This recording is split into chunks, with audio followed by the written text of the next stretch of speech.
बिस्मिल्लाहिर्रहमानिर्रहीम। Dear students, अस्सलाम वालेकुम। स्टूडेंट्स, हम एंडोक्राइन सिस्टम को डिस्कस कर रहे हैं। एंडोक्राइन सिस्टम में हमने टाइप्स का टॉपिक जो है वो शुरू किया था कि टाइप्स ऑफ एंडोक्राइन सिस्टम कौन कौन सी हैं। उसमें हमने पहली जो टाइप है दैट इज पिट्यूटरी ग्लैंड या मास्टर ग्लैंड, उसको हमने डिस्कस किया। तो आज जो हमारा टॉपिक है नेक्स्ट फर्दर जो है वो टाइप्स ऑफ एंडोक्राइन सिस्टम को डिस्कस करना है। उसमें हम आज के लेक्चर में तीन टाइप्स, जो नेक्स्ट थ्री टाइप्स हैं, उनको डिस्कस करेंगे। उनमें सबसे पहले द पाइनियल ग्लैंड, दूसरी टाइप, तीसरी type the thyroid gland and fourth one is pancreas. इनको हम वन बाय वन डिस्कस करते हैं आज। तो सबसे पहले देखते हैं कि what is the pineal gland.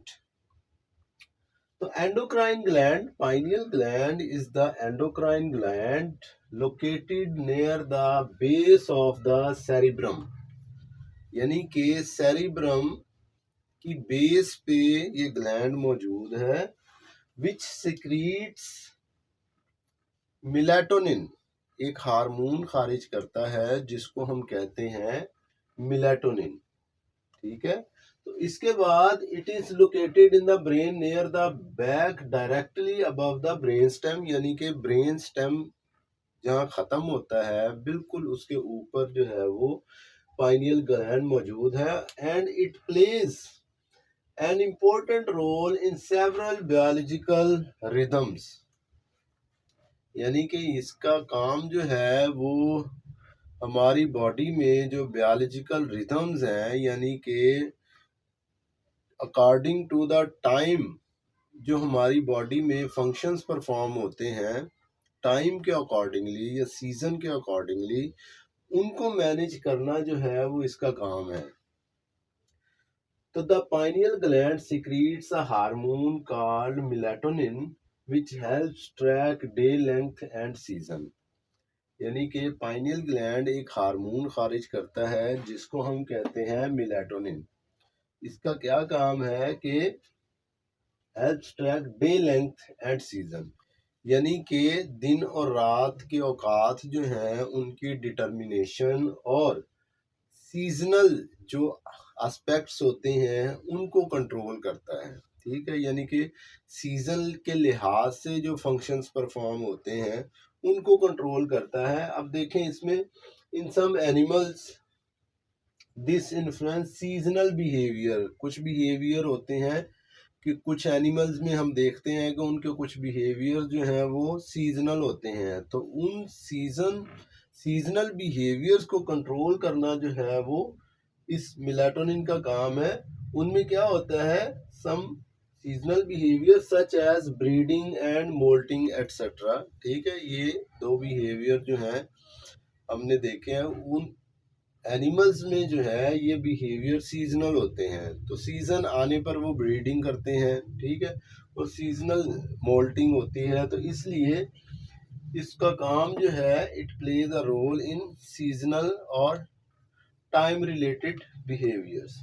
तो इन ह्यूमंस में क्या है, melatonin levels are more influential in regulating the sleep wake cycle. ठीक है, तो इसका काम ह्यूमंस में क्या है, स्लीप वेक साइकिल में इसका इम्पोर्टेंट रोल है। यानी कि जब रात होती है तो ऑटोमेटिकली हमें नींद आना शुरू हो जाती है और दिन के वक्त जो है वो उठ जाते हैं।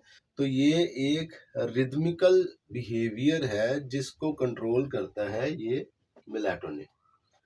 उसके बाद नंबर 3 पे जो एंडोक्राइन ग्लैंड है उसको हम कहते हैं द थायराइड ग्लैंड। तो endocrine gland found in the neck, neck में मौजूद है, रेगुलेट्स मेटाबॉलिज्म। तो ये क्या काम करता है, थायराइड ग्लैंड क्या काम करता है, ये मेटाबॉलिज्म को कंट्रोल करता है। हमारी बॉडी में जो मेटाबॉलिज्म हो रहा है उसको कंट्रोल करता है। तो it is located inside the neck and secretes hormones that regulate growth and metabolism. ठीक है, ये सिक्रीट करता है एक हार्मोन जो क्या कंट्रोल करता है ग्रोथ और मेटाबॉलिज्म। अब मेटाबॉलिज्म का कंसेप्ट जो है वो थोड़ा सा समझ लें। सिंपल वर्डिंग में, सिंपल अल्फाज में हम कह सकते हैं कि हमारे जिस्म में जो तोड़ फोड़ हो रही है, चीज़ें टूट रही हैं, बन रही हैं, उनको हम कहते हैं मेटाबॉलिज्म। मेटाबॉलिज्म बेसिकली दो कंसेप्ट हैं इसमें मेटाबॉलिज्म में। एक को हम कहते हैं कैटाबॉलिज्म, एक को हम कहते हैं एनाबॉलिज्म। अगर हमारी बॉडी में सेल्स या केमिकल्स या कोई भी चीज़ उसकी हो रही है तोड़ फोड़, ठीक है, यानी कि टूट रहे हैं, उस टूटने के नतीजे में एनर्जी रिलीज होती है। वही एनर्जी हमारी बॉडी के रिसोर्सेज हैं और हमारी बॉडी डिफरेंट फंक्शंस परफॉर्म करने के लिए उस एनर्जी को यूज करती है। इसको हम कहते हैं कैटाबॉलिज्म, यानी कि कैटाबॉलिज्म टूटना, कैटाबॉलिज्म हमारे जिस्म में जो तोड़ फोड़ हो रही है, टूट रही हैं चीजें। इसके बाद है एनाबॉलिज्म। एनाबॉलिज्म का मतलब है चीजों का बनना, सिंथेसिस, यानी कि synthesis of different cells, chemicals या कोई भी चीज, ऑर्गन, टिश्यूज, ठीक है, इस तरह की चीजें जब बनती हैं तो उसको हम कहते हैं एनाबॉलिज्म। अब एनाबॉलिज्म और कैटाबॉलिज्म का कॉम्बिनेशन जो है उसको हम कहते हैं मेटाबॉलिज्म। अब कैटाबॉलिज्म के दौरान जो एनर्जी रिलीज हुई, ठीक है, वही एनर्जी हो सकता है कि हमारी बॉडी के रिसोर्सेज जो हैं, हमारी बॉडी जो है वो एनाबॉलिज्म के लिए यूज करे, ठीक है। तो इसलिए मेटाबॉलिज्म जो है वो चीज़ों का टूटना और बनना, ये दोनों कामों में यूज किया जा सकता है। तो ये जो थायराइड ग्लैंड है वो जो सिक्रीट करता है हार्मोन, तो वो मेटाबॉलिज्म के लिए और ग्रोथ के लिए बहुत इंपॉर्टेंट है। तो one of these hormone is known as thyroxine. एक जो हार्मोन है इसमें उसको हम कहते हैं थायरॉक्सिन, विच रेगुलेट्स मेटाबॉलिज्म, ठीक है, जो मेटाबॉलिज्म को रेगुलेट करता है। मेटाबॉलिज्म का सिंपल देखेंगे, how fast the body Burns it's available energy, यानी कि जितना ये रिलीज होगा थायरॉक्सिन, उतना ही इसका मतलब मेटाबॉलिज्म का रेट जो है वो ज़्यादा होगा। जितना ज़्यादा होगा इसका मतलब उतनी ही एनर्जी जो है वो बर्न होगी, यानी कि रिलीज होगी, उतनी ही हमारी बॉडी जो है तेज़ी के साथ एनर्जी को यूटिलाइज करेगी। तो as related to growth, the thyroid plays a crucial role in body and brain development, क्योंकि ये ग्रोथ में बहुत अहम रोल अदा करता है, इसलिए इसका फंक्शन जो है वो ब्रेन और बॉडी की डेवलपमेंट में बहुत ज़्यादा है। तो इसके बाद नंबर 4 पे जो एंडोक्राइन ग्लैंड है, that is known as pancreas. तो पैंक्रियास के बारे में, it is endocrine gland which controls the level of sugar in the blood. तो इसका क्या काम है, ये क्या कंट्रोल करता है, ये ब्लड शुगर का लेवल जो है, यानी कि level of sugar in the blood, उसको कंट्रोल करता है ताकि शुगर का लेवल ना ज़्यादा हाई हो ना ज़्यादा लो हो। तो उसके नतीजे में, इस कंडीशन में क्या होता है ये हम देखते हैं कि it controls the level of blood sugar in the body by secreting insulin and glucagon। ठीक है, ये दो तरह के केमिकल सिक्रीट करता है पैंक्रियास। कौन कौन से?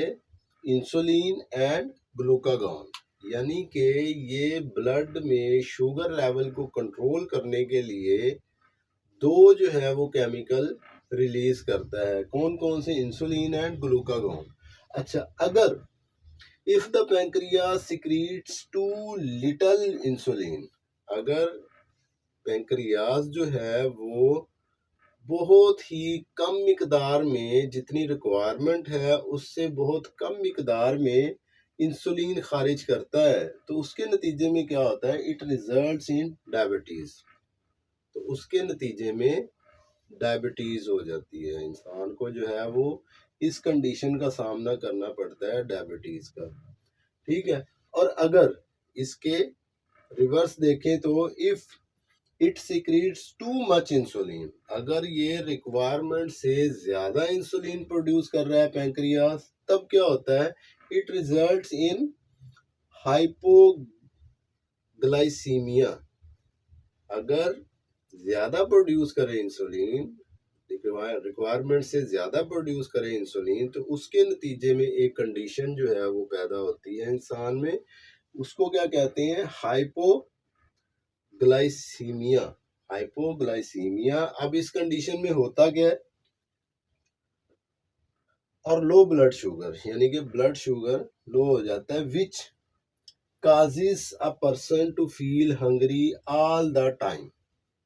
यानी कि उस कंडीशन में, हाइपोग्लाइसीमिया में क्या होता है कि पर्सन जो है वो हर वक्त भूख महसूस करता है, हर वक्त भूखा रहता है और कुछ खाने के लिए ढूंढता रहता है, and often became overweight as a result. और उसके नतीजे में जब हर वक्त वो खाता रहेगा तो इसके नतीजे में क्या होगा कि समटाइम्स दे बिकम ओवरवेट, यानी कि मोटापा आ जाता है, ओवरवेट हो जाते हैं लोग इस कंडीशन में।